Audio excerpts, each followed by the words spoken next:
경비원이 무슨 지휘야? 빗자루나 들어! 새벽 무대에서 홀로 지휘봉을 든 정수 앞에 윤태준 회장이 차갑게 내뱉습니다. 당신 같은 사람이 다시 무대에 서는 건 이 공연장의 명예를 더럽히는 겁니다. 복도를 지날 때마다 들리는 조롱. 할아버지, 무대에서 넘어지지나 않으면 다행이겠네요. 순간 숨이 막혔습니다. 주먹이 떨렸습니다. 저 인간 나를 짓밟던 그때 그대로야. 정수는 고개를 숙였지만 그 눈빛엔 억눌린 분노가 타오르고 있었습니다. 하지만 이번엔 달랐습니다. 더 이상 도망치지 않기로 결심했으니까요. 68 경비원이 지휘봉을 든 순간 그의 인생이 다시 시작되었습니다. 배신당한 천재 지휘자의 놀라운 복귀 이야기, 지금 시작합니다. 이 이야기가 궁금하시다면 무료 버튼인 구독과 좋아요 부탁드립니다. 여러분의 응원이 더 좋은 이야기를 만드는 힘이 됩니다. 서울 서초동 한복판에 자리 잡은 라움홀은 겉보기엔 그저 평범한 공연장이었습니다. 하지만 이곳을 오가는 사람들은 알고 있었죠. 이곳이 한때 수많은 명연주가 탄생했던 전설의 무대라는 것을 말입니다. 새벽 5시, 아직 어둠이 채 가시지 않은 시간에 공연장 입구를 청소하는 한 사람이 있었습니다. 경비원 김정수, 올해 68배 나이였습니다. 정수는 늘 새벽마다 같은 일을 반복했습니다. 입구에 낙엽을 쓸고 유리문을 닫고 그리고 무대 뒤편에 있는 폐 피아노 앞에 섰죠. 누가 봐도 더 이상 소리를 낼 수 없을 것 같은 그 피아노를 정수는 마치 보물처럼 정성스럽게 닦아냈습니다. 손가락 끝으로 건반 위에 먼지를 쓸어내리며 그는 작은 목소리로 혼잣말을 했습니다. 이 손이 말이야 언젠가 사람들 앞에서 지휘봉을 잡던 손이었지. 그의 목소리엔 그리움과 후회가 뒤섞여 있었습니다. 정수는 잠시 멈춰서서 자신의 손을 바라봤습니다. 굳은 살이 배긴 손, 주름이 깊게 패인 손, 그러나 여전히 떨림 없이 건반 위를 오가는 그 손은 한때 수많은 오케스트라를 이끌었던 손이었습니다. 사람들은 그를 천재라고 불렀고 그의 지휘 아래에서 음악은 살아 숨쉬었습니다. 정수가 지휘봉을 들면 단원들의 눈빛이 달라졌고 관객들은 숨을 죽였습니다. 그의 손짓 하나하나가 음악이 되었고 그 음악은 사람들의 마음속 깊은 곳까지 파고들었습니다. 하지만 그건 이미 오래전 일이었습니다. 1987년 정수가 35이던 그해, 그는 유명 오페라단의 스캔들에 휘말렸습니다. 횡령 의혹, 단원들과의 불화, 이사장과의 갈등, 그 모든 것이 한꺼번에 터져나왔고 언론은 그를 집어삼켰습니다. 진실이 무엇이었는지는 중요하지 않았습니다. 사람들은 그저 스캔들만 기억했고 정수는 하루아침에 모든 것을 잃었습니다. 명성도 지위도 심지어 이름조차 감춰야 했습니다. 신문 일면을 장식했던 그의 얼굴은 순식간에 비난의 대상이 되었고 그가 쌓아온 모든 업적은 한순간에 무너졌습니다. 그 후로 정수는 이곳저곳을 떠돌았습니다. 작은 술집에서 피아노를 치기도 했고 음악학원에서 아이들을 가르치기도 했지만 오래 버티지 못했습니다. 누군가 그의 과거를 알아보면 그는 다시 짐을 싸야 했습니다. 처음엔 억울했습니다. 하지만 시간이 지나면서 정수는 체념했습니다. 그렇게 세월이 흘러 이제 그는 이 공연장의 경비원이 되어 있었습니다. 아이러니하게도 그가 가장 빛났던 곳에서 가장 낮은 자리에 서 있게 된 것이죠. 정수는 피아노 뚜껑을 조심스럽게 닫았습니다. 그리고 무대 쪽으로 시선을 돌렸습니다. 무대 뒤편에서는 벌써부터 소란스러운 목소리가 들려왔습니다. 오페라단 회장 윤태준의 목소리였습니다. 72의 나이에도 불구하고 그의 목소리는 여전히 날카로웠고 권위적이었습니다. 이게 무슨 연주야? 박자도 못 맞추면서 무대에 서겠다고? 다시 해. 젊은 단원들이 움츠러드는 모습이 보였습니다. 정수는 그 광경을 멀리서 바라봤습니다. 태주는 단원들을 다그치며 연습실을 휘저었습니다. 그의 얼굴엔 불만과 조급함이 가득했습니다. 정수는 그 모습을 보며 씁쓸하게 웃었습니다. 저렇게 다그친다고 음악이 좋아지는 건 아닌데 말입니다. 음악은 두려움이 아니라 영감에서 나오는 것인데 태주는 그걸 이해하지 못했습니다. 정수의 가슴 속에서 뭔가가 꿈틀거렸습니다. 분노였을까요? 아니면 그리움이었을까요? 정수는 자신도 모르게 주먹을 꽉 쥐었습니다. 저 인간 아직도 그 얼굴 그대로야. 나를 짓밟던 그때처럼. 윤태준. 그는 한때 정수의 제자였습니다. 20살 때 처음 정수의 강의실에 들어왔던 그 청년은 재능은 있었지만 오만했습니다. 정수는 그를 엄하게 가르쳤고 때론 따뜻하게 격려했습니다. 태주는 정수의 가르침을 받으며 빠르게 성장했고 언젠가는 훌륭한 지휘자가 될 거라 믿었습니다. 하지만 시간이 지나면서 태주는 변했습니다. 그는 더 높은 곳을 원했고 정수는 그 길을 가로막는 장애물이 되어버렸습니다. 1987년 그날 스캔들의 중심에 태준이 있었습니다. 정수는 그 사실을 알고 있었지만 증명할 방법이 없었습니다. 태준은 교묘하게 자신의 손에 피를 묻히지 않았고 오히려 정수를 변호하는 척하며 그의 자리를 차지했습니다. 그리고 지금 태준은 이 공연장의 회장이 되어 있었고 정수는 그의 발밑에서 경비를 서고 있었습니다. 세상은 참으로 아이러니했습니다. 정수는 고개를 돌렸습니다. 더 이상 그 모습을 보고 싶지 않았습니다. 그는 청소 도구를 들고 복도를 걸었습니다. 복도 벽에는 과거의 공연 포스터들이 걸려 있었습니다. 그 중 하나가 정수의 발걸음을 멈추게 했습니다. 1985년 가을 베토벤 교향곡 9번 공연 포스터였습니다. 그 포스터 한가운데 젊은 시절의 정수가 지휘봉을 들고 서 있었습니다. 정수는 그 포스터를 한참 동안 바라봤습니다. 그때의 자신은 자신감으로 가득했고 앞날이 밝아 보였습니다. 관객들의 박수갈채가 귓가에 울려 퍼지던 그날, 정수는 세상을 다 가진 것 같았습니다. 하지만 지금은 어떤가요? 그는 쓸쓸하게 웃었습니다. 포스터 속 자신을 보며 정수는 묻고 싶었습니다. 너는 행복했니? 그때 너는 정말 행복했니? 대답은 들리지 않았습니다.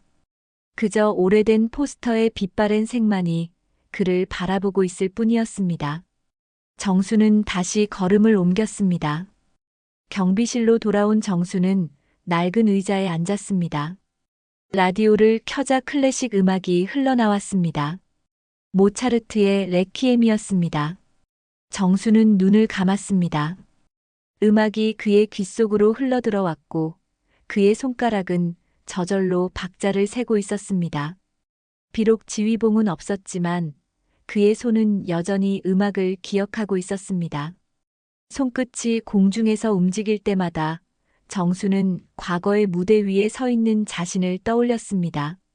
새벽 6시 단원들이 하나둘 공연장에 도착하기 시작했습니다. 정수는 그들에게 인사를 건넸습니다. 안녕하세요. 하지만 돌아오는 건 무관심한 시선뿐이었습니다. 어떤 단원은 고개조차 끄덕이지 않았고 어떤 단원은 정수를 투명인간 취급했습니다. 그저 경비원일 뿐이니까요. 정수는 그런 시선에 익숙해져 있었습니다. 더 이상 아프지도 않았습니다. 아니, 아픈 것조차 느끼지 못할 만큼 무뎌진 것일지도 몰랐습니다. 하지만 음악만은 달랐습니다. 음악은 여전히 그의 전부였습니다. 비록 무대 위에 설 수 없어도 지휘봉을 잡을 수 없어도 음악은 그의 가슴 속에서 계속해서 울려 퍼지고 있었습니다. 정수는 매일 밤 작은 라디오를 틀어놓고 음악을 들었습니다. 바흐, 베토벤, 브람스, 말러. 그들의 음악은 정수에게 위안이자 삶의 이유였습니다. 그것만이 정수를 살아있게 하는 유일한 힘이었습니다. 음악이 없었다면 정수는 진작 이 세상을 떠났을지도 몰랐습니다. 라우몰이 30주년 기념 공연을 준비한다는 소식이 공연장 곳곳에 붙었습니다. 화려한 포스터에는 전국 오디션 안내가 적혀 있었고 단원들은 들떠 있었습니다. 30주년이라는 숫자는 단순한 기념일이 아니었습니다. 이곳에서 커리어를 쌓아온 사람들에게는 자부심이었고 새로운 기회를 노리는 사람들에게는 발판이었습니다. 정수는 그 포스터를 지나치며 걸음을 멈췄습니다. 30년. 라우몰이 문을 연 지 30년이라는 시간이 흘렀다는 게 믿기지 않았습니다.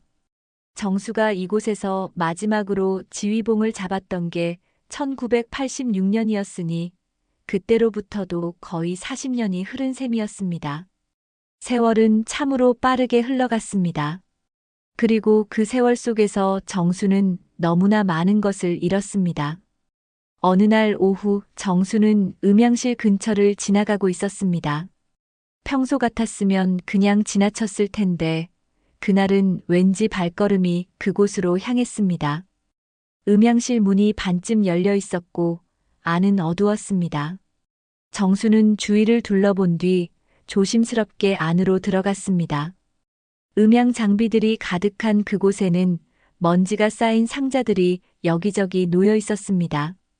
정수는 상자들을 하나씩 들춰보다가 낡은 케이스 하나를 발견했습니다.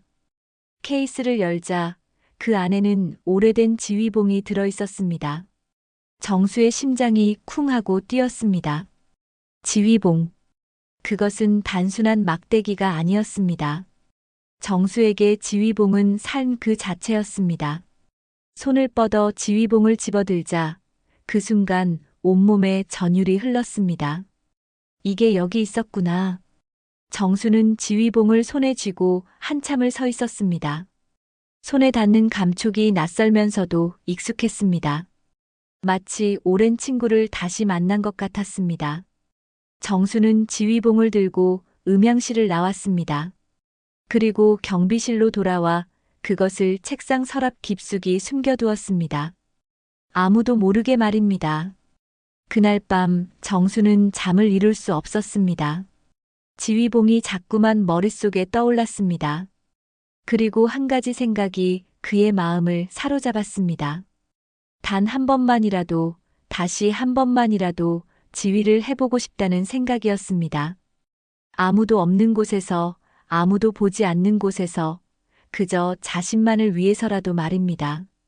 새벽 4시 정수는 경비실을 나와 공연장 무대로 향했습니다. 이 시간엔 아무도 없었습니다. 청소부들도 아직 오지 않았고 단원들은 당연히 집에서 자고 있을 시간이었습니다. 정수는 주머니에서 지휘봉을 꺼내 들었습니다. 그리고 무대 한가운데 섰습니다. 무대 조명은 꺼져 있었지만 비상등의 희미한 불빛이 무대를 비추고 있었습니다. 정수는 눈을 감았습니다. 그리고 상상했습니다. 앞에 오케스트라 단원들이 앉아 있고 객석에는 수백 명의 관객들이 자신을 바라보고 있다고 말입니다. 정수는 음향실에 남아있던 낡은 음향 장비를 켜두고 왔습니다. 베토벤 교향곡 5번이 울려 퍼지기 시작했습니다. 정수의 손이 움직였습니다. 지휘봉이 공중에서 원을 그렸고 그의 몸이 음악에 맞춰 흔들렸습니다. 처음엔 어색했습니다. 오랜 시간 잊고 있던 동작들이 몸에 배어 나오기까지 시간이 걸렸습니다. 하지만 곧 정수의 몸은 음악과 하나가 되었습니다. 지휘봉이 춤을 추듯 움직였고 정수의 얼굴엔 황홀한 표정이 떠올랐습니다. 그 순간 정수는 모든 것을 잊었습니다. 자신이 경비원이라는 사실도, 과거의 스캔들도, 윤태준의 배신도 모든 것이 사라졌습니다. 오직 음악만이 존재했습니다. 정수는 눈물을 흘리고 있었지만 그것조차 깨닫지 못했습니다. 그저 음악에 몸을 맡긴 채 자신이 가장 행복했던 그 시절로 돌아가 있었습니다. 정수는 몰랐습니다. 그 순간 누군가 그를 지켜보고 있다는 사실을 말입니다. 젊은 단원 하연이 일찍 출근하다가 무대에 불이 켜진 것을 보고 들어왔던 것입니다. 하연은 무대 뒤편에 숨어서 정수의 모습을 보고 있었습니다. 그리고 그 광경에 압도되어 숨을 죽였습니다. 저 사람이 경비원 아저씨가 저렇게 지휘를 할 수 있다고?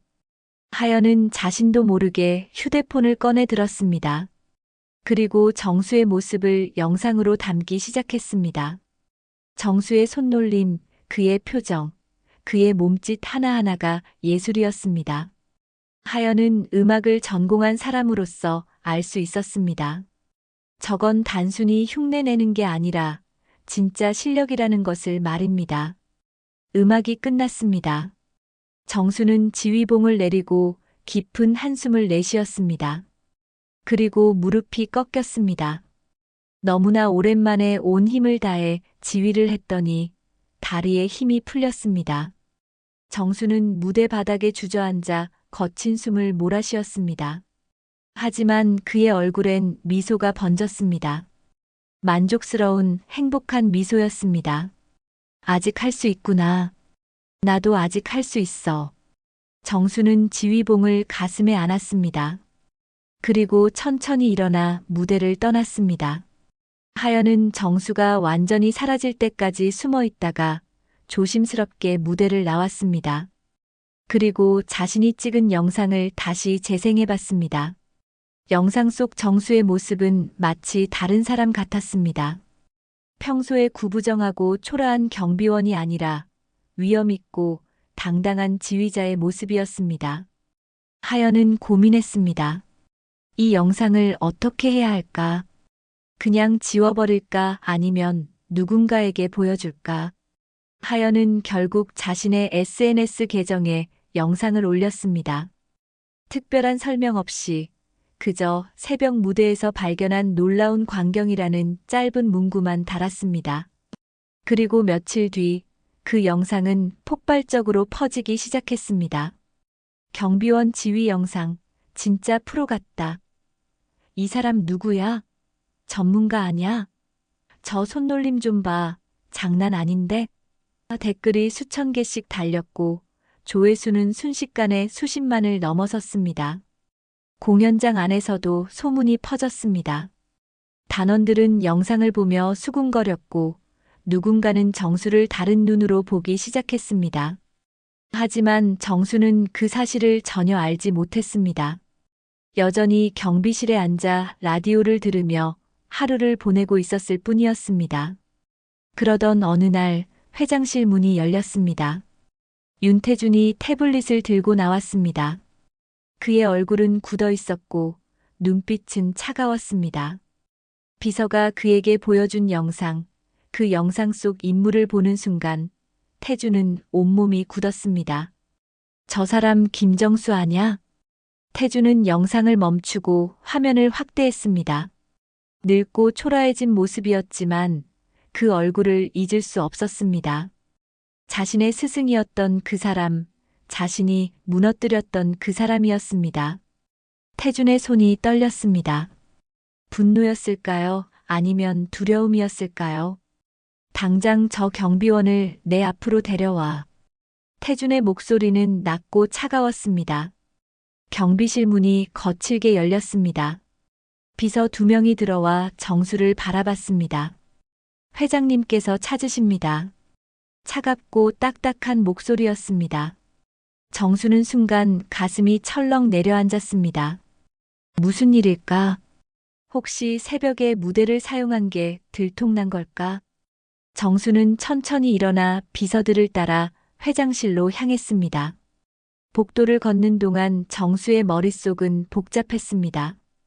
태준을 마주한다는 것, 그것은 정수에게 고통이었습니다. 수십 년 동안 애써 외면해온 과거가 다시 눈앞에 펼쳐지는 것 같았습니다. 정수는 주먹을 꽉 쥐었습니다. 하지만 어쩔 수 없었습니다.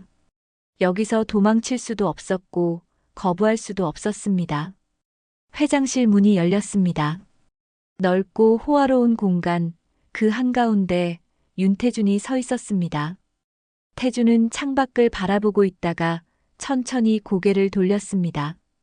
두 사람의 시선이 마주쳤습니다. 긴 침묵이 흘렀습니다. 태준의 얼굴엔 복잡한 감정이 스쳤습니다. 놀라움, 분노, 그리고 알 수 없는 무언가가 뒤섞여 있었습니다. 정말 당신이었군요. 김정숙. 태준의 목소리는 낮고 가라앉아 있었습니다. 정수는 대답하지 않았습니다. 그저 고개를 숙인 채 서 있을 뿐이었습니다.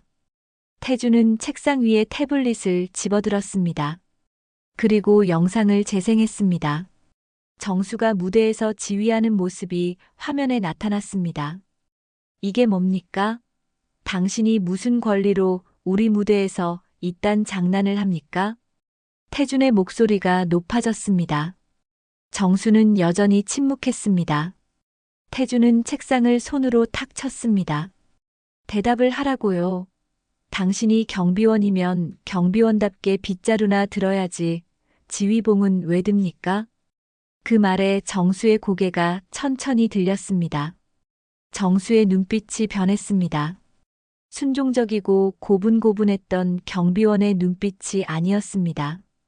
오랜 시간 억눌렸던 감정이 그 눈 속에서 타오르고 있었습니다. 지휘봉을 들면 안 되는 이유라도 있습니까? 정수의 목소리는 조용했지만 단호했습니다. 태준은 순간 말문이 막혔습니다. 정수는 계속 말했습니다. 제가 경비원이라고 해서, 제가 늙었다고 해서 음악을 사랑하면 안 되는 겁니까? 아무도 없는 새벽 무대에서 혼자 지휘하는 것도 죄가 됩니까? 태준의 얼굴이 일그러졌습니다.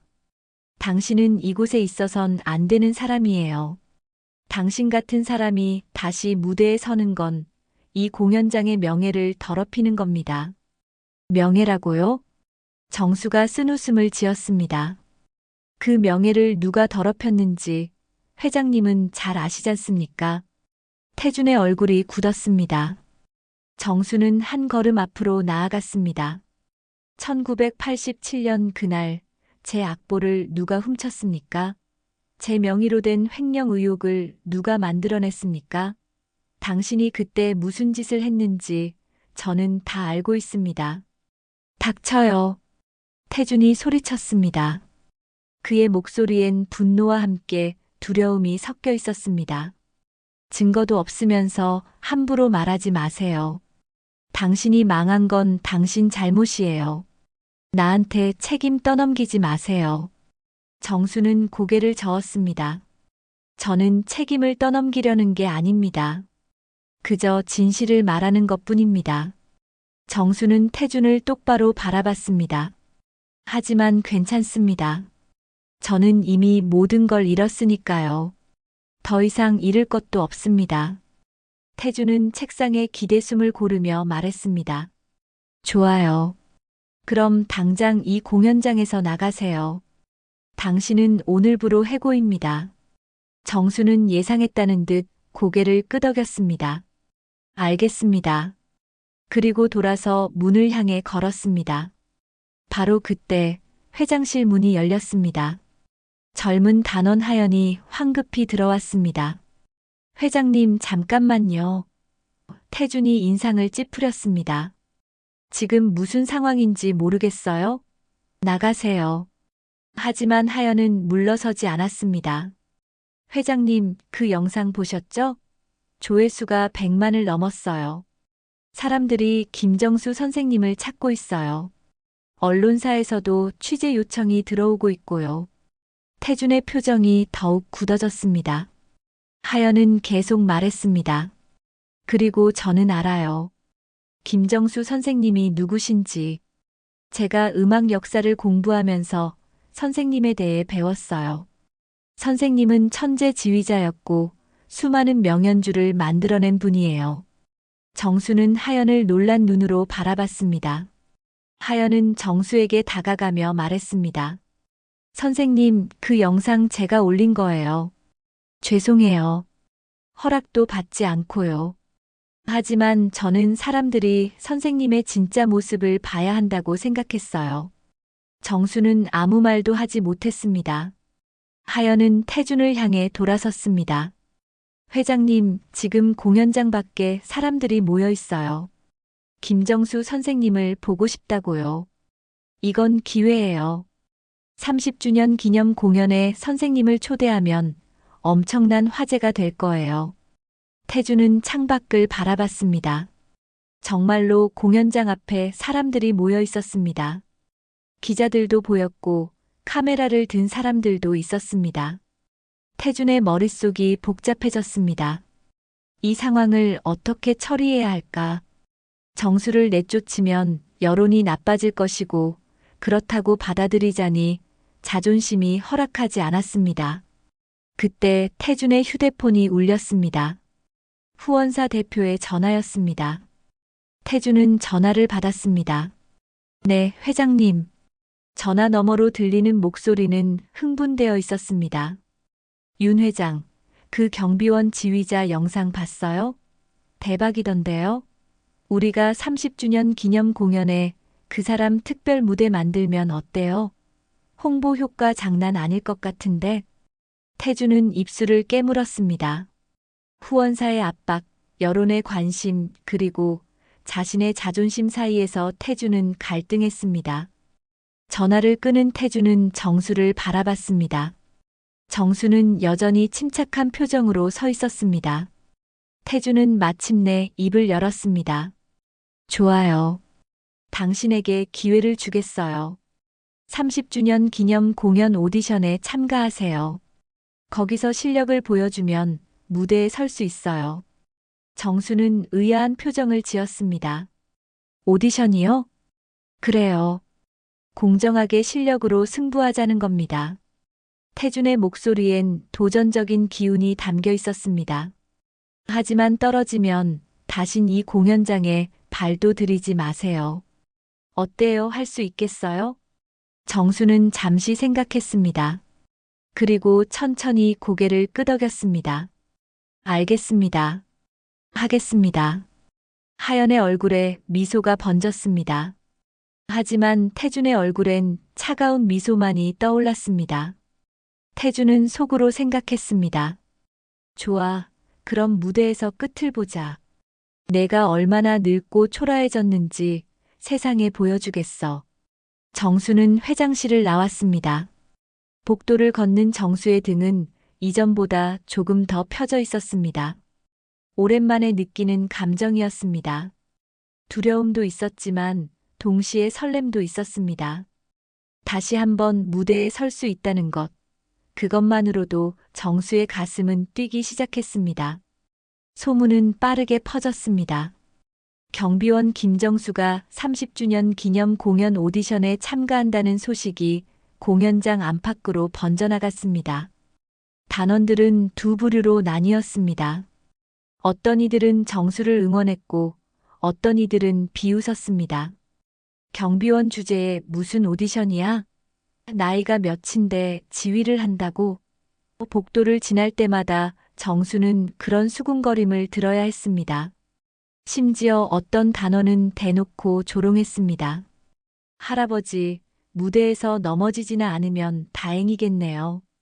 정수는 그런 말들을 들으며 주먹을 꽉 쥐었습니다. 화가 났지만 참았습니다. 말로 대꾸하는 것보다 무대에서 보여주는 게 낫다고 생각했으니까요. 하지만 하연과 몇몇 젊은 단원들은 달랐습니다. 그들은 정수의 영상을 반복해서 보며 감탄했습니다. 저 손놀림 진짜 예술이야. 영상만 봐도 소름 돋던데. 하연은 정수를 찾아갔습니다. 경비실 문을 두드리자 정수가 문을 열었습니다. 선생님, 오디션 준비 도와드릴게요. 정수는 손을 내저었습니다. 괜찮아요. 혼자 할 수 있어요. 당신까지 이상한 소리 들을 필요 없어요. 하지만 하연은 물러서지 않았습니다. 선생님, 저 음악을 정말 사랑해요. 그리고 선생님 같은 분이 다시 무대에 서는 걸 보고 싶어요. 제발 도와드리게 해주세요. 선생님 혼자서는 힘들잖아요. 하연의 눈빛엔 간절함이 담겨 있었습니다.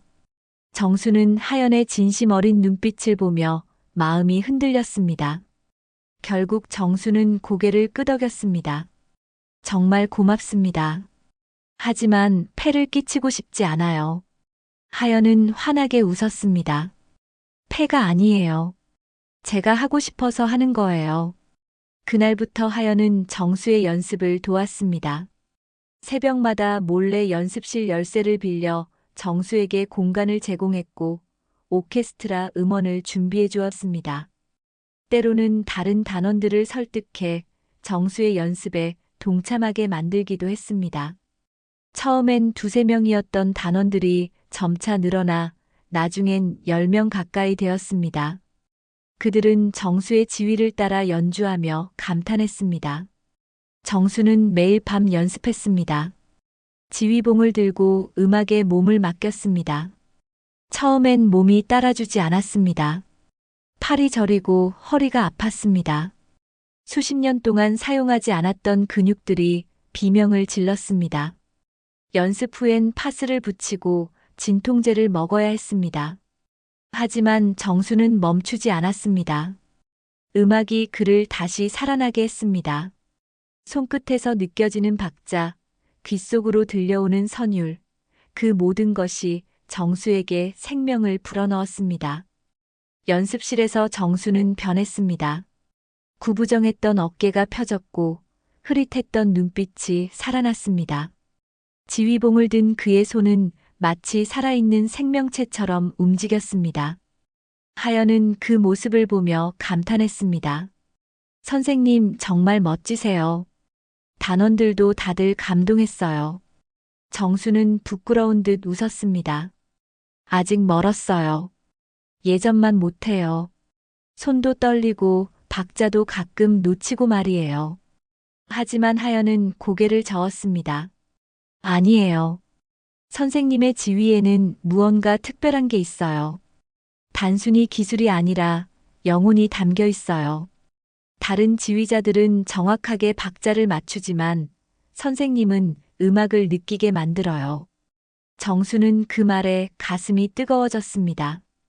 누군가 자신의 음악을 이해해준다는 것, 그것만으로도 큰 위로가 되었습니다. 정수는 하연의 어깨를 토닥였습니다. 당신 덕분에 다시 살아나는 기분이에요. 어느 날 밤 연습이 끝나고 단원들이 모두 돌아간 후 하연은 정수에게 물었습니다. 선생님, 과거에 무슨 일이 있었던 거예요?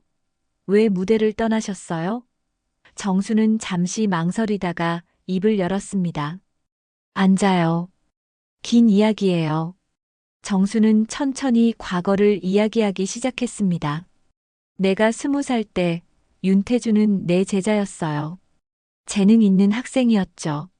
하지만 욕심이 많았어요. 더 빨리, 더 높이 올라가고 싶어 했어요. 나는 그 욕심이 위험하다고 경고했지만 태주는 듣지 않았어요. 1987년 나는 새로운 오페라 작품을 준비하고 있었어요. 레퀴엠 포 호프라는 곡이었죠. 희망을 위한 진홍곡이라는 뜻이에요. 그 곡은 내 인생의 모든 것을 담은 작품이었어요. 전쟁으로 가족을 잃은 사람들의 슬픔과 그럼에도 희망을 잃지 않는 인간의 의지를 표현한 곡이었죠. 정수의 목소리가 떨렸습니다. 그 악보를 태준에게 보여줬어요. 제자로서 의견을 듣고 싶었거든요. 태준은 감탄하며 말했어요. 선생님, 이 곡은 역사에 남을 작품이에요. 하지만 며칠 후 그 악보가 사라졌어요. 나는 연습실을 뒤졌고 집을 뒤졌지만 찾을 수 없었어요. 하연은 숨을 죽이고 들었습니다. 얼마 후 오페라단 이사장이 횡령 의혹을 제기했어요. 누군가 내 명의로 돈을 빼돌렸다는 거였죠. 나는 억울했지만 증명할 방법이 없었어요. 통장 기록은 조작되어 있었고 증인들도 나를 외면했어요. 나중에 안 사실이지만 이사장과 태준이 짜고 한 일이었어요. 정수의 손이 떨렸습니다. 그리고 태준이 나타나서 말했어요. 선생님을 변호하겠다고. 저는 선생님을 믿는다고. 하지만 그건 거짓이었어요. 태준은 법정에서 오히려 나에게 불리한 증언을 했고, 언론 앞에서 눈물을 흘리며 말했어요. 존경하던 스승님이 이런 짓을 하다니 실망스럽다고 말이에요. 정수는 잠시 말을 멈췄습니다. 그리고 깊은 한숨을 내쉬었습니다. 태준은 내 악보를 자기 작품이라고 발표했고, 그걸로 큰 상을 받았어요. 사람들은 태준을 천재라고 불렀고, 나는 사기꾼으로 낙인 찍혔죠. 나는 모든 걸 잃었어요. 명성도, 지위도, 심지어 가족까지도요. 아내는 나를 떠났고, 친구들은 등을 돌렸어요. 심지어 제자들마저 나를 외면했어요. 그때부터 나는 도망쳤어요. 세상으로부터, 음악으로부터, 나 자신으로부터 말이에요. 이름을 바꾸고 이곳저곳을 떠돌았죠. 때로는 술집에서 피아노를 치며 끼니를 때웠고, 때로는 공원 벤치에서 잠을 자기도 했어요. 겨울엔 너무 추워서 죽을 것 같았고, 여름엔 모기에 물려 온몸이 부어올랐어요. 그렇게 수십 년을 살았습니다. 하연의 눈에 눈물이 맺혔습니다. 선생님 얼마나 힘드셨어요. 정수는 쓸쓸하게 웃었습니다. 하지만 이제 더 이상 도망치고 싶지 않아요. 이번엔 제대로 맞서고 싶어요. 비겁하게 살아온 내 인생을 마지막만큼은 떳떳하게 마무리하고 싶어요. 설령 오디션에서 떨어지더라도 최선을 다한 모습을 보여주고 싶어요. 하연은 정수의 손을 꽉 잡았습니다. 선생님은 할 수 있어요. 저는 믿어요. 그리고 선생님은 비겁하지 않아요. 살아남은 거예요. 그것만으로도 대단한 거예요. 정수는 하연의 손을 보며 고개를 끄덕였습니다. 그날 밤 정수는 오랜만에 편안한 잠을 잤습니다. 누군가 자신을 믿어준다는 것, 그것만으로도 큰 힘이 되었습니다.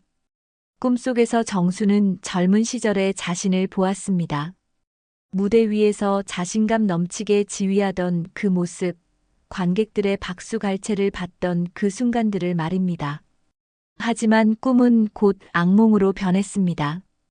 법정에 선 자신, 손가락질하는 사람들, 그리고 차갑게 웃고 있는 윤태준의 얼굴이 나타났습니다.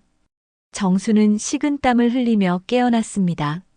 새벽 3시였습니다. 정수는 침대에서 일어나 창밖을 바라봤습니다. 서울의 밤하늘엔 별이 보이지 않았습니다. 도시의 불빛이 너무 밝아서였습니다. 정수는 문득 고향이 그리워졌습니다. 어린 시절 어머니와 함께 별을 세던 그때가 말입니다. 정수야, 저 별들처럼 너도 빛나는 사람이 되렴.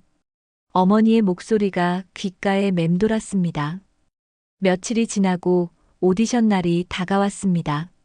공연장엔 기자들과 관객들이 몰려들었습니다. 경비원 지휘자의 오디션이라는 소문이 퍼지면서 사람들의 관심이 폭발적으로 늘어났습니다. 후원사들도 연락을 해왔고 방송사에서도 취재 요청이 들어왔습니다. 공연장 앞은 마치 축제 같았습니다. 사람들은 현수막을 들고 정수를 응원했습니다. 김정수 선생님 파이팅! 경비원 지휘자를 응원합니다. 하지만 윤태준은 이 상황이 마음에 들지 않았습니다. 회장실에서 창밖을 내려다보던 태준은 인상을 찌푸렸습니다. 저런 난리를 피우다니. 오디션일 뿐인데. 비서가 조심스럽게 말했습니다. 회장님, 언론의 관심이 너무 크다 보니 오디션 결과에 따라 여론이 크게 요동칠 것 같습니다. 태준은 차갑게 웃었습니다. 그럼 확실하게 보여줘야겠군. 김정수가 얼마나 늙고 형편없는지 말이야. 태준은 이미 계획을 세워두었습니다. 심사위원들에게 은밀히 압력을 넣었고 오케스트라 단원들에게도 지시를 내렸습니다. 김정수가 지휘할 때 일부러 박자를 틀리게 연주하세요. 아주 미묘하게, 티나지 않게 말입니다. 어떤 단원들은 거부했지만 태준의 권위 앞에 결국 고개를 숙였습니다. 하연은 이 사실을 알고 분노했지만 어쩔 수 없었습니다. 오디션 당일 아침 정수는 경비복이 아닌 정장을 입었습니다. 오래된 정장이었지만 깔끔하게 다림질이 되어 있었습니다. 정수는 거울을 보며 넥타이를 매었습니다. 거울 속 자신의 모습이 낯설었습니다. 오랜만에 보는 지휘자 김정수의 모습이었습니다. 정수는 거울 속 자신에게 속삭였습니다. 할 수 있어. 넌 할 수 있어. 음악을 사랑했던 그 마음을 잊지 마. 공연장에 도착하자 사람들의 시선이 일제히 정수에게 쏟아졌습니다. 카메라 플래시가 터졌고 기자들이 질문을 쏟아냈습니다. 김정수 선생님, 오늘 오디션 자신 있으세요? 과거 스캔들에 대해 한 말씀 해주세요. 윤태준 회장과의 관계는 어떻습니까? 정수는 아무 말 없이 공연장 안으로 들어갔습니다. 하연이 다가와 정수의 팔을 잡았습니다. 선생님, 괜찮으세요? 정수는 고개를 끄덕였습니다. 괜찮아요. 이 정도는 견딜 수 있어요. 대기실에는 다른 참가자들이 있었습니다. 젊은 지휘자들이었습니다. 그들은 정수를 보며 수군거렸습니다. 저 할아버지가 정말 지휘를 한다고? 영상은 운이 좋았던 거겠지. 실전에선 망할 거야. 나이가 저렇게 많은데 체력이 되겠어? 정수는 그들의 시선을 신경 쓰지 않았습니다. 그저 조용히 앉아 눈을 감고 음악을 떠올렸습니다.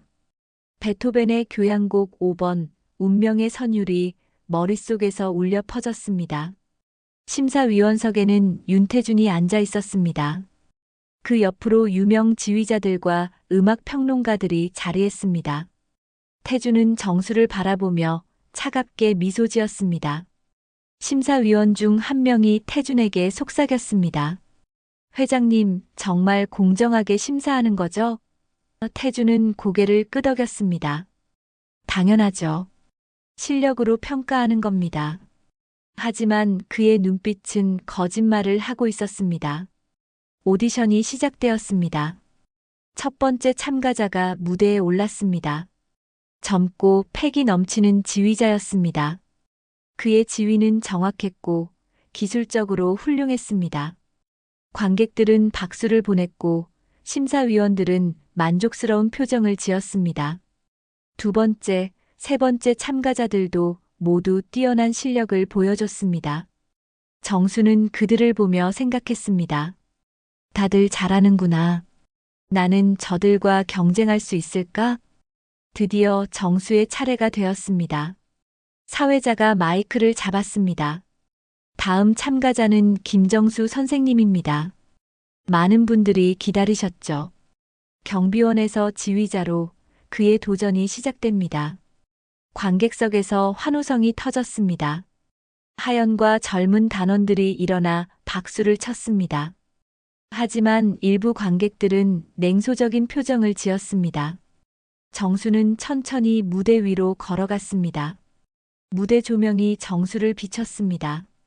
그 빛 아래 선 정수는 마치 다른 사람처럼 보였습니다. 더 이상 초라한 경비원이 아니었습니다. 정수는 오케스트라 단원들을 바라봤습니다. 단원들 중 몇몇은 태준의 지시를 받은 이들이었습니다.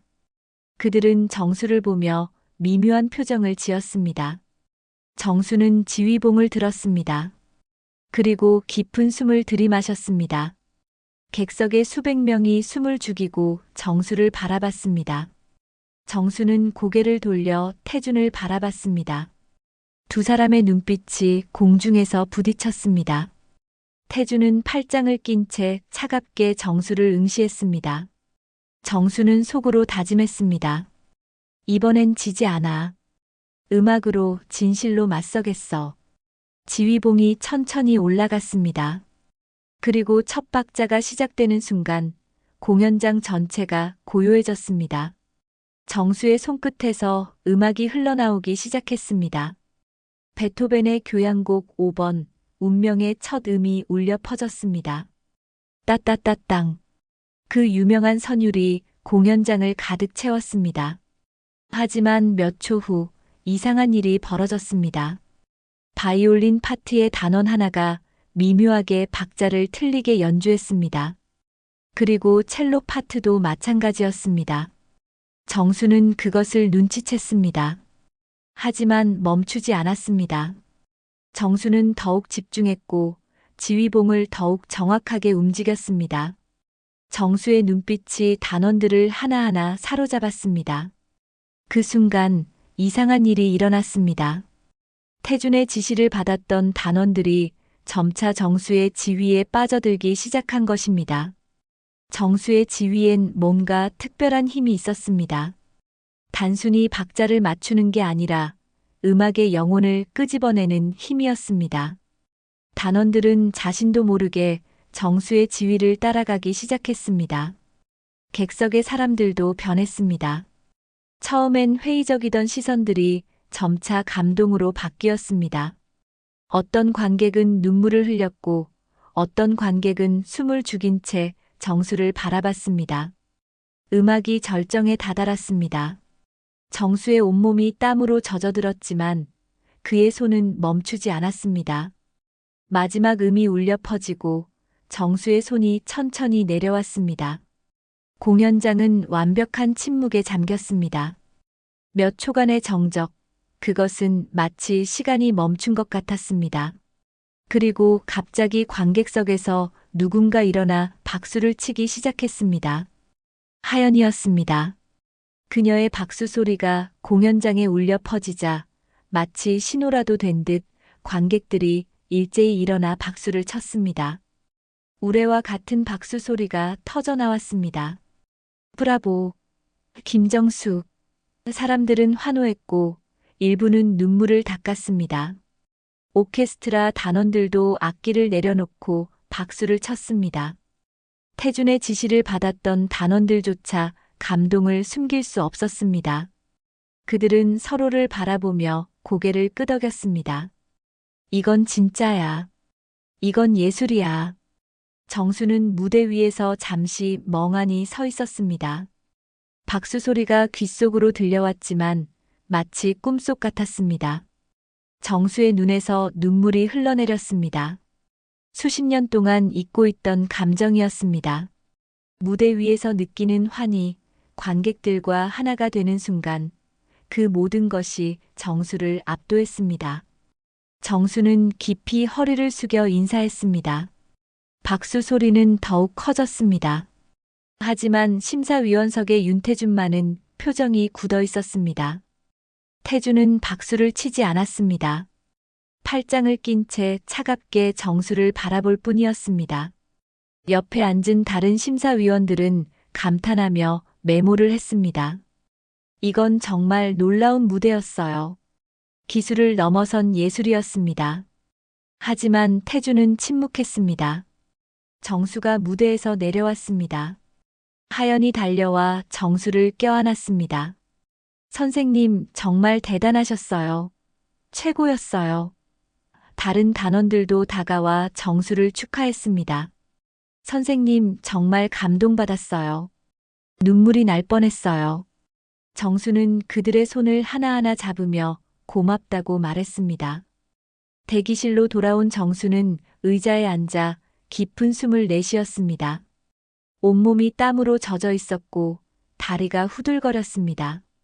하지만 마음은 가벼웠습니다. 해냈습니다. 정수는 자신이 해낼 수 있다는 것을 증명했습니다. 나이가 많아도 경비원이어도 음악을 사랑하는 마음만은 변하지 않았다는 것을 보여줬습니다. 하지만 그때 대기실 문이 열렸습니다. 윤태준의 비서가 들어왔습니다. 김정수 씨, 회장님께서 찾으십니다. 차갑고 무표정한 목소리였습니다. 정수는 천천히 일어났습니다. 하연이 걱정스러운 눈빛으로 정수를 바라봤습니다. 선생님, 제가 같이 갈까요? 정수는 고개를 저었습니다. 괜찮아요. 혼자 갈 수 있어요. 정수는 비서를 따라 회장실로 향했습니다. 복도를 걷는 동안 정수는 마음의 준비를 했습니다. 태준이 무슨 말을 할지 뻔했습니다. 아마도 오디션 결과를 미리 알려주며 압박할 것입니다. 하지만 정수는 더 이상 두렵지 않았습니다. 무대 위에서 모든 것을 쏟아부었고 그것으로 충분했습니다. 회장실 문이 열렸습니다. 태준은 창밖을 바라보고 서 있었습니다. 정수가 들어오자 태준은 천천히 고개를 돌렸습니다. 두 사람의 시선이 마주쳤습니다. 긴 침묵이 흘렀습니다. 태준이 먼저 입을 열었습니다. 무대는 잘 봤습니다. 태준의 목소리는 평온했지만 그 속에 감춰진 분노를 정수는 느낄 수 있었습니다. 정수는 대답하지 않았습니다. 태준은 계속 말했습니다. 관객들의 반응도 좋았고 단원들도 감동받은 것 같더군요. 당신 아직 실력이 남아 있었어요. 고맙습니다. 정수의 짧은 대답에 태준은 비웃듯 웃었습니다. 하지만 오디션은 실력만으로 결정되는 게 아니에요. 여러 가지 요소를 고려해야 하죠. 나이, 체력, 그리고 과거의 기록까지 말입니다. 정수는 태준이 무슨 말을 하려는지 알았습니다. 태준은 책상으로 걸어가 서류를 집어들었습니다. 김정수, 당신의 과거 기록을 다시 조사해봤어요. 1987년 횡령 의혹, 오페라단과의 불화, 그리고 여러 스캔들들. 이런 사람을 우리 공연장의 무대에 세울 수는 없어요. 후원사들도 관객들도 원하지 않을 겁니다. 태준의 목소리는 냉정했습니다. 정수는 한 걸음 앞으로 나아갔습니다. 회장님, 그 스캔들이 누가 만든 건지 우리 둘 다 알고 있지 않습니까? 태준의 얼굴이 굳었습니다. 정수는 계속 말했습니다. 회장님은 제 악보를 훔쳤고 제 명의로 횡령 사건을 조작했습니다. 그리고 그 위에 지금의 자리를 만들었죠. 증거 있어요? 태준이 차갑게 물었습니다. 정수는 잠시 침묵했습니다. 증거는 없었습니다. 모든 기록은 사라졌고 증인들도 입을 다물었습니다. 태준은 승리한 듯 웃었습니다. 증거도 없으면서 함부로 말하지 마세요. 그건 명예훼손이에요. 정수는 고개를 저었습니다. 증거는 없습니다. 하지만 진실은 변하지 않아요. 회장님도 그걸 알고 계시잖아요. 밤에 잠은 잘 오십니까? 양심의 가책은 느끼지 않으십니까? 태준은 책상을 손으로 탁 쳤습니다. 닥쳐요. 나는 내가 한 일을 후회하지 않아요. 나는 살아남기 위해 선택했을 뿐이에요. 살아남기 위해 스승을 배신했습니까? 정수의 목소리가 떨렸습니다. 살아남기 위해 무고한 사람을 짓밟았습니까? 그게 회장님이 말하는 살아남는 방법입니까? 태준은 정수를 똑바로 바라봤습니다. 그의 눈빛엔 분노와 함께 무언가 다른 감정이 스쳤습니다. 죄책감이었을까요? 아니면 후회였을까요? 나가세요. 태준이 낮은 목소리로 말했습니다. 오디션 결과는 내일 발표됩니다. 그때까지 공연장에 얼씬도 하지 마세요. 정수는 고개를 끄덕였습니다. 그리고 돌아서 문을 향해 걸었습니다. 문을 열기 직전 정수는 멈춰 섰습니다. 그리고 뒤돌아보지 않은 채 말했습니다. 회장님, 음악은 거짓말을 하지 않습니다. 언젠가 회장님도 그걸 깨달을 날이 올 겁니다. 정수는 회장실을 나왔습니다. 복도를 걷는 정수의 등은 여전히 곧게 펴져 있었습니다. 하연이 복도 끝에서 기다리고 있었습니다. 선생님, 괜찮으세요? 정수는 미소 지었습니다. 괜찮아요. 이제 결과만 기다리면 돼요. 그날 밤 윤태주는 회장실에 홀로 남아 있었습니다. 창밖으로 서울의 야경이 펼쳐져 있었지만 태준의 눈엔 아무것도 보이지 않았습니다. 태준은 책상 서랍을 열었습니다.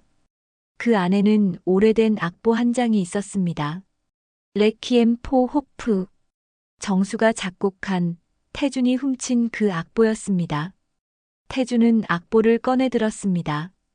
누렇게 바랜 종이 정수의 손글씨가 선명하게 남아 있었습니다. 태준은 악보를 바라보며 중얼거렸습니다. 선생님, 제가 잘못했습니다. 하지만 이미 늦었어요. 이미 너무 늦었어요. 태준의 손이 떨렸습니다. 그리고 그의 눈에서 눈물 한 방울이 떨어져 악보 위에 떨어졌습니다. 다음 날 아침 공연장은 긴장감으로 가득했습니다. 오디션 합격자 발표가 있는 날이었습니다. 정수는 경비실에 앉아 라디오를 들으며 마음을 가다듬었습니다. 떨어질 것을 각오하고 있었습니다. 태준의 표정을 봤을 때 정수는 이미 결과를 예상했습니다. 하지만 후회는 없었습니다. 무대 위에서 최선을 다했고 그것으로 충분했습니다. 오전 10시 공연장 로비에 사람들이 모여들기 시작했습니다. 오디션 참가자들, 기자들, 그리고 관객들이 발표를 기다렸습니다. 하연은 정수를 찾아왔습니다. 선생님, 로비로 가세요. 곧 발표해요. 정수는 고개를 저었습니다. 여기서 기다릴게요. 어차피 결과는 마찬가지니까요. 하연은 정수의 손을 잡았습니다. 선생님, 포기하지 마세요. 관객들이 모두 선생님을 원하고 있어요. 어제 무대는 정말 최고였어요. 정수는 쓸쓸하게 웃었습니다. 고마워요. 하지만 현실은 그렇게 단순하지 않아요. 이건 실력의 문제가 아니라 정치의 문제니까요. 바로 그때 로비에서 웅성거리는 소리가 들렸습니다. 하연이 창밖을 내다봤습니다. 선생님, 사람들이 엄청 많이 모였어요. 저기 기자들도 보이고요. 정수는 일어나 창밖을 바라봤습니다. 정말로 공연장 앞에 수백 명의 사람들이 모여 있었습니다. 그들은 현수막을 들고 있었습니다. 김정수 합격을 원합니다. 경비원 지휘자에게 기회를. 정수는 놀라서 말을 잃었습니다. 저 사람들이 모두 자신을 위해 모였다는 게 믿기지 않았습니다. 하연이 말했습니다. 선생님, 사람들이 선생님을 사랑해요. 선생님의 음악이 그들의 마음을 움직였어요. 정수의 눈에 눈물이 맺혔습니다. 수십 년 동안 잊고 있던 감정이었습니다. 누군가 자신을 원한다는 것, 그것이 이렇게 뜨겁게 느껴질 줄 몰랐습니다. 회장실에서는 윤태준이 창밖을 내려다보고 있었습니다. 그의 얼굴은 창백했습니다. 비서가 다급하게 들어왔습니다. 회장님, 후원사 대표님들께서 전화를 하셨습니다. 김정수 씨를 합격시키라고 하시네요. 여론이 너무 뜨거워서 무시할 수 없다고요. 태준은 책상을 주먹으로 쳤습니다. 이런 식으로 압박하다니. 이건 예술이 아니라 정치야. 하지만 태준도 알고 있었습니다. 이 상황에서 정수를 떨어뜨리면 공연장의 이미지가 타격을 받을 것이고 후원사들도 등을 돌릴 것입니다. 태준은 딜레마에 빠졌습니다. 정수를 합격시키자니 자존심이 허락하지 않았고 떨어뜨리자니 현실적인 문제들이 산적해 있었습니다. 그때 태준의 휴대폰이 울렸습니다. 모르는 번호였습니다. 태준은 전화를 받았습니다. 여보세요? 전화 너머로 낯선 남자의 목소리가 들렸습니다. 윤태준 회장님이십니까? 저는 1987년 오페라단 사건을 조사했던 기자입니다. 태준의 얼굴이 굳었습니다. 제가 최근에 옛날 자료를 정리하다가 흥미로운 문서를 발견했습니다. 당시 횡령 사건이 조작되었다는 증거 말입니다. 그리고 그 조작에 당신이 관여했다는 증언도 있고요. 이걸 공개하면 어떻게 될까요? 태준의 손이 떨렸습니다. 당신이 원하는 게 뭡니까? 기자는 차분하게 대답했습니다. 저는 진실을 원합니다. 김정수 선생님에게 정당한 기회를 주세요. 그러면 이 자료는 공개하지 않겠습니다. 전화가 끊겼습니다. 태주는 휴대폰을 책상 위에 내려놓고 의자에 주저앉았습니다. 모든 것이 무너지고 있었습니다. 태준이 쌓아 올린 모든 것들이 한순간에 무너질 위기에 처했습니다. 태준은 책상 서랍을 열었습니다. 그 안에 있던 레퀴엠 포 호프 악보를 꺼내 들었습니다. 정수의 손글씨를 보며 태준은 자신에게 물었습니다. 나는 왜 이런 짓을 했을까? 대체 왜? 오전 11시 드디어 발표 시간이 되었습니다. 공연장 로비에 사람들이 가득 모였습니다. 심사위원들이 무대 위에 올랐습니다. 하지만 윤태준의 모습은 보이지 않았습니다. 사람들은 수군거렸습니다. 회장님은 왜 안 나오시지? 혹시 무슨 일 있는 거 아냐? 바로 그때 회장실 문이 열렸습니다. 윤태준이 천천히 걸어 나왔습니다. 그의 얼굴은 창백했고 눈빛은 흔들리고 있었습니다. 태준은 로비를 지나 무대로 올라갔습니다. 사람들의 시선이 일제히 태준에게 쏠렸습니다. 태준은 마이크를 잡았습니다. 그리고 깊은 숨을 들이마셨습니다. 여러분, 30주년 기념 공연 오디션 결과를 발표하겠습니다. 태준의 목소리가 떨렸습니다. 사람들은 숨을 죽이고 태준을 바라봤습니다. 태준은 종이를 꺼내 들었습니다. 하지만 그 종이를 보지 않았습니다. 대신 객석을 바라봤습니다. 그리고 경비실 창가에 서 있는 정수를 발견했습니다. 두 사람의 눈빛이 마주쳤습니다. 태준은 입을 열었습니다. 합격자는 김정수입니다. 순간 로비가 폭발했습니다. 환호성과 박수 소리가 터져 나왔습니다. 사람들은 일어나 환호했고 기자들은 카메라 셔터를 눌러댔습니다. 하연은 눈물을 흘리며 박수를 쳤습니다. 선생님이 합격하셨어요. 정수는 경비실 창가에서 그 광경을 바라봤습니다. 믿기지 않았습니다. 자신이 합격했다는 것이 현실인지 꿈인지 분간이 되지 않았습니다. 정수는 무릎이 꺾이며 의자에 주저앉았습니다. 그리고 두 손으로 얼굴을 감쌌습니다. 눈물이 쏟아져 내렸습니다. 기쁨의 눈물이었습니다. 하지만 태준은 계속 말했습니다. 그리고 한 가지 더 말씀드릴 것이 있습니다. 로비가 다시 조용해졌습니다. 태준은 주머니에서 오래된 악보를 꺼내 들었습니다. 레퀴엠 포 호프였습니다. 이 악보는 김정수 선생님이 1987년에 작곡하신 작품입니다. 저는 이 악보를 제 작품이라고 거짓말을 했습니다. 로비가 술렁이기 시작했습니다. 사람들은 놀란 표정으로 태준을 바라봤습니다. 태준은 계속 말했습니다. 그리고 1987년 횡령 사건도 제가 조작한 것입니다. 김정수 선생님은 무고했습니다. 저는 스승을 배신했고 그분의 명예를 짓밟았습니다. 오늘 이 자리에서 진심으로 사과드립니다. 태준의 목소리가 떨렸습니다. 그는 무대에서 내려와 정수가 있는 경비실로 걸어갔습니다. 사람들은 놀라서 태준을 따라갔습니다. 태준은 경비실 문을 열었습니다. 정수는 의자에 앉아 눈물을 흘리고 있었습니다. 태준은 정수 앞에 섰습니다. 그리고 천천히 무릎을 꿇었습니다. 선생님 죄송합니다. 정말 죄송합니다. 태준의 목소리는 떨렸고 그의 눈에서도 눈물이 흘러내렸습니다. 정수는 태준을 바라봤습니다. 수십 년 동안 원망했던 제자, 자신을 짓밟았던 그 사람이 무릎을 꿇고 있었습니다. 정수는 천천히 일어났습니다. 그리고 태준의 어깨에 손을 올렸습니다.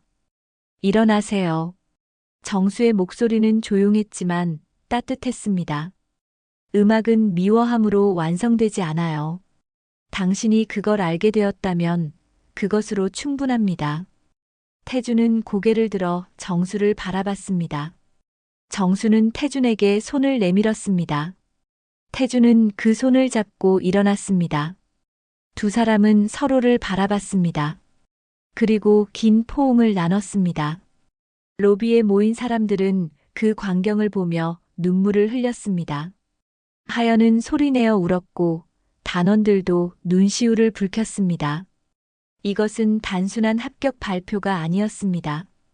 이것은 용서와 화해의 순간이었습니다. 수십 년 동안 쌓인 원망과 미움이 녹아내리는 순간이었습니다. 30주년 기념 공연 당일 라움홀은 그 어느 때보다 화려하게 빛났습니다. 공연장 앞에는 꽃다발과 축하 화환이 가득했고 입구엔 대형 포스터가 걸려 있었습니다. 경비원에서 지휘자로 김정수 마에스트로 특별 무대 사람들은 일찍부터 줄을 섰고 표는 이미 매진되었습니다. 방송사 카메라들이 공연장 곳곳을 비추고 있었습니다. 정수는 분장실에 앉아 거울을 보고 있었습니다. 정장을 입은 자신의 모습이 낯설면서도 익숙했습니다. 이것이 진짜 자신의 모습이라는 생각이 들었습니다. 경비원으로 살았던 수십 년이 마치 긴 꿈 같았습니다. 정수는 손을 펼쳐 바라봤습니다. 이 손이 다시 지휘봉을 잡게 되다니 기적 같은 일이었습니다. 문을 두드리는 소리가 들렸습니다. 하연이 들어왔습니다. 선생님 준비되셨어요? 정수는 고개를 끄덕였습니다. 준비됐어요. 아니, 이미 준비되어 있었던 것 같아요. 평생을 기다려왔던 순간이니까요. 하연은 정수의 손을 잡았습니다. 선생님은 할 수 있어요. 저는 믿어요. 오늘 공연은 역사에 남을 거예요. 정수는 하연의 손을 꽉 잡았습니다. 당신이 없었다면 오늘 이 자리에 서지 못했을 거예요. 정말 고마워요. 하연은 눈물을 닦으며 웃었습니다. 제가 고마워요. 선생님 덕분에 음악의 진짜 의미를 배웠어요. 음악은 기술이 아니라 마음이라는 걸요. 공연 시작 30분 전 객석이 가득 찼습니다. 관객들은 기대에 부풀어 있었습니다. 첫 번째 줄에는 윤태준이 앉아 있었습니다. 그의 얼굴엔 복잡한 감정이 어려 있었습니다. 죄책감, 기대감, 그리고 존경심이 뒤섞여 있었습니다. 태준은 프로그램을 펼쳤습니다. 오늘의 곡은 베토벤 교향곡 9번 합창이었습니다. 무대 뒤에서 정수는 오케스트라 단원들과 인사를 나눴습니다. 단원들은 정수를 보며 환하게 웃었습니다. 선생님, 오늘 최고의 무대 만들어요. 저희도 정말 기대하고 있어요. 정수는 한 명 한 명 악수를 나누며 고맙다고 말했습니다. 이들과 함께 음악을 만들 수 있다는 것이 행복했습니다.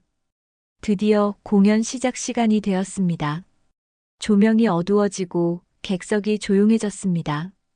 사회자가 무대에 올라 마이크를 잡았습니다.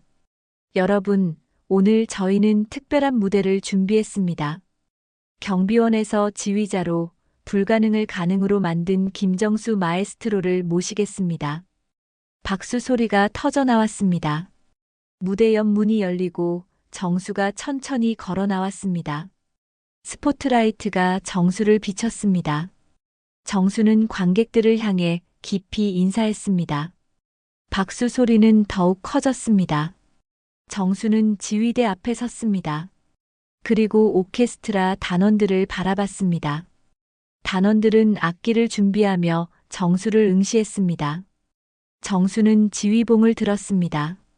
그 순간 세상의 모든 소리가 사라졌습니다. 오직 음악만이 존재했습니다.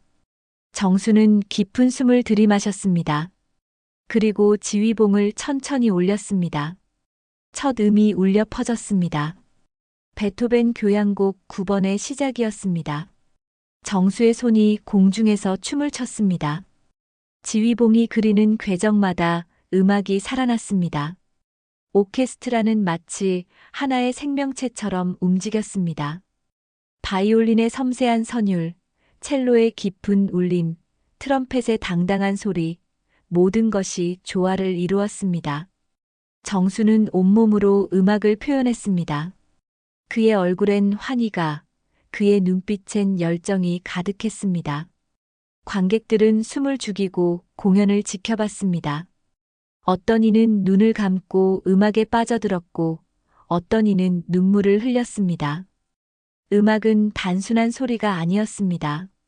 그것은 감정이었고 이야기였으며 삶 그 자체였습니다. 정수가 지휘하는 음악은 사람들의 마음속 깊은 곳까지 파고들었습니다.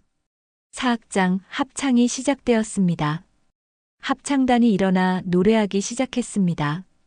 환희의 송가 가사가 공연장을 가득 채웠습니다.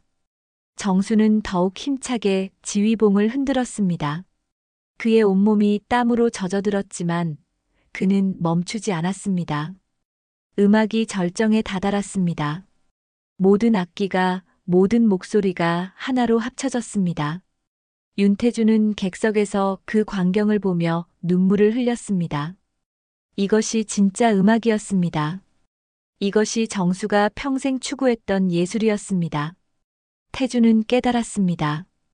자신은 평생 기술만 쫓았지 진짜 음악의 본질을 이해하지 못했다는 것을 말입니다. 하지만 정수는 달랐습니다. 정수는 음악을 사랑했고 그 사랑이 음악에 담겨 있었습니다.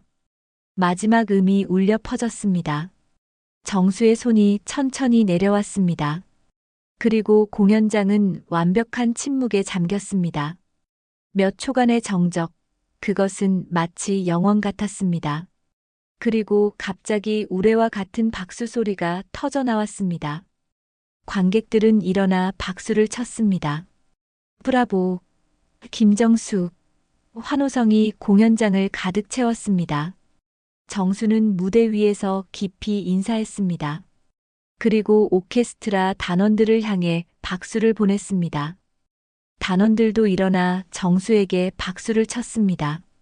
하연은 무대 옆에서 눈물을 흘리며 박수를 쳤습니다. 이 순간을 평생 잊지 못할 것 같았습니다. 윤태준이 자리에서 일어났습니다. 그리고 무대로 걸어갔습니다. 사람들은 놀라서 태준을 바라봤습니다. 태준은 무대에 올라 정수 앞에 섰습니다. 두 사람은 서로를 바라봤습니다. 태준은 정수에게 손을 내밀었습니다. 선생님 감사합니다. 그리고 죄송합니다. 제가 배워야 할 것이 아직 많습니다.